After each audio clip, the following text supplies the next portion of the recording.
When The Division launched back in 2016, it wasn't just another shooter. It was a new world. It was a broken America collapsing under a deadly virus, held together only by strategic homeland division.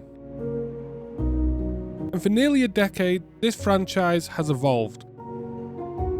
It's reinvented itself, it's stumbled, recovered, and somehow still has a very loyal community showing up every single week.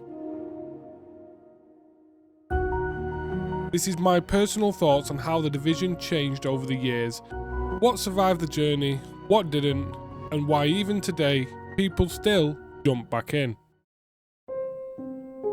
When The Division released, it was a little bit messy, but it was magical at the same time. The game gave us that devastated New York City at Christmas, gangs claiming blocks and a government scrambling in the shadows. It wasn't quite perfect, gear was a little bit chaotic at the time and the balance was a little bit wild, and the Dark Zone was beautiful but terrifying chaos. But the feeling, the immersion, done videos on this in the past, that's what hooked people. And the snow drifting across the abandoned streets, and the world eerily familiar but utterly broken. And you were the last line of stability. The post-launch DLCs for Division 1 were where the franchise truly actually found itself. Underground turned the game into a bit more of a dungeon crawler. You had the randomised tunnels and the modifiers, and the unpredictable missions. It gave the game endless replay value. And when you added survival into that, that was Division at its most intense. You had the hunger, the cold, the infection, every threat mattered, even Mother Nature. This era proved something important to me. The Division thrives when it tries new ideas, as long as they're executed correctly and directed at the community. Friendly combatants nearby. And then came The Division 2. New city, new season, new tone. And instead of surviving the collapse this time, the narrative shifted towards rebuilding a broken nation, directly from Washington, DC. It felt open, it was vibrant, and it was full of life, but also danger. And what do you think really changed the most? The world was still alive, you did still have civilians, albeit less of them, settlements and Roman patrols. Missions became bigger and a bit more cinematic. Endgame had a little bit of a plan from day one. And don't forget the entire loot system got a massive overhaul.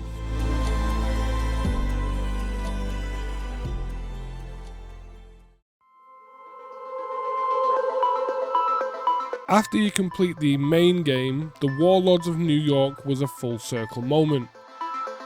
Returning to New York, but in the summer, we introduced some rogue agents, we had to hunt down Aaron Keener, and this expansion felt a little bit like a love letter to Division 1. It blended the grit of the original with the cleaner mechanics of the sequel, and it proved that the franchise's strongest stories are still rooted in Manhattan's downfall. We finally crossed the bridge, literally. Battle for Brooklyn expanded the map into a brand new borough, and it brought in fresh enemy factions and delivered some of the most atmospheric environments since the original game. The mission design improved. Fidelity wise, Brooklyn looked incredible, and the enemy pacing tightened. And narratively, Brooklyn finally became a battleground, not just the opening tutorial area from Division 1. For long-time fans, this DLC wasn't just content, it was closure.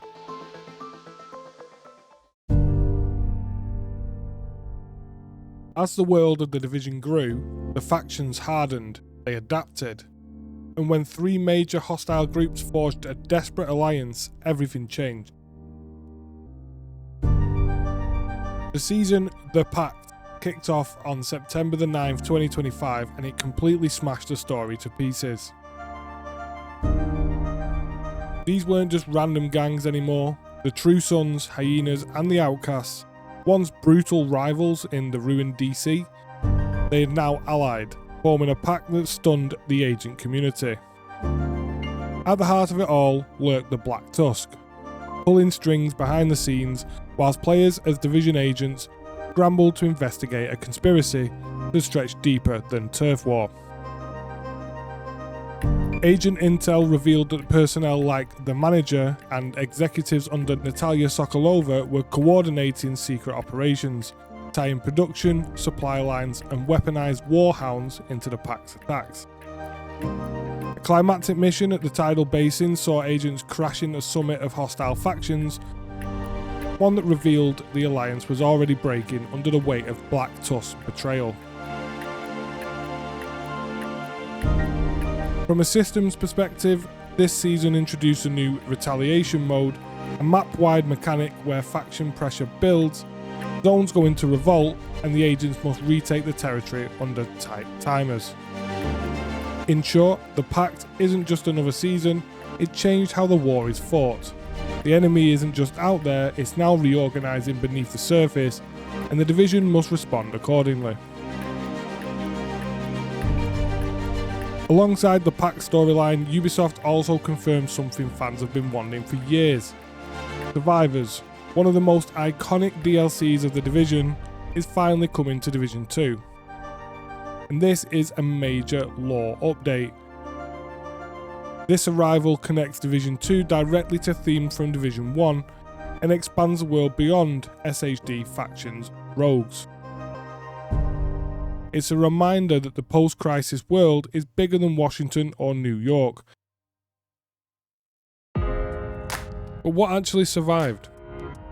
The fantasy of being a Division agent in a collapsing America, the tension of those urban firefights with tactical movement, the satisfaction when you get a perfectly rolled build, and the community, stubbornly loyal, creative, and passionate. Strip away all the updates and the seasonal resets, one truth still remains. Division survived because the foundation was always strong. And let's have a think about why do we actually still play it? For me, I still play because the Division still gives me something that most shooters don't. The atmosphere. There's nothing like walking through a quiet street after a firefight, or looting a landmark, or pushing a stronghold with a full squad. The community sticks around for that feeling. We've been here over and over again, but there's a reason these games still pull me back in. The game has changed, yes, a lot, but the soul survived. And honestly, that's why the Division still matters today. So that's my thoughts on the evolution of the Division. A franchise that's adapted, yes, it struggled, reinvented itself, and is kept pushing forward. From snow-covered Manhattan to a nice sunny DC, to the return of Brooklyn. What changed, what survived, and what keeps us coming back? It's simple. The Division is a world worth saving. Thanks for watching, guys, and if you enjoyed these thoughts, make sure you drop a like and subscribe, and stay tuned for the next one.